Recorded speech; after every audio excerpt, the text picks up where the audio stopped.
பேச்சு போட்டிக்கு பேச வரவங்க அவங்களுடைய பெயர், வகுப்பு சொல்லிட்டு நீங்க பேச ஆரம்பிங்க. அனைவருக்கும் வணக்கம். என் பெயர் மோனிகா. நான் 10ஆம் வகுப்பு படிக்கின்றேன்.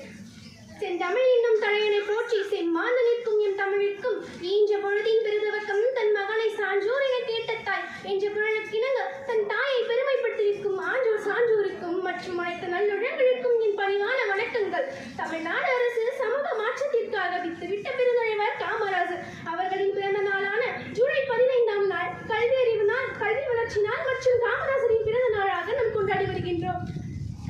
கல்வியில் காமராஜரின் பங்கு என்ற தலைப்பில் எனது கருத்துக்களை பகிர்வதில் பெருமகிழ்ச்சி அடைகிறேன். அனைவருக்கும் என் கல்வி வளர்ச்சி நாள் வாழ்த்துக்கள்.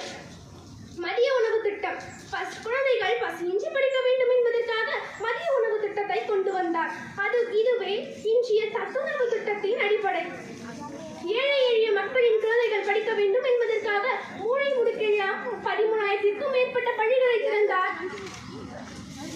ஒவ்வொரு கிராமத்திலும் தொடக்க பள்ளியாகவும் ஒவ்வொரு பஞ்சாயத்திலும் உயர்நிலை பள்ளியாகவும் அமைக்கப்படும் என்பதை தன் வாழ்நாள் லட்சியமாக கொண்டார். தமிழ்நாடு அரசு காமராஜர் கண்ட கனவை நனவாக்கும் வகையில் எண்ணும் எழுத்தும் திட்டம், நான் முதல்வன் திட்டம், புதுமை பெண் திட்டம் போன்ற பல திட்டங்களை செயல்படுத்தி வருகின்றனர்.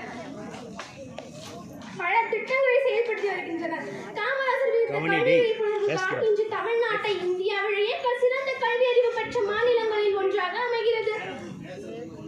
கல்விதான் ஒரு நாட்டின் உண்மையான செல்வம். நாம் படிக்கும் ஒவ்வொரு கல்வியும்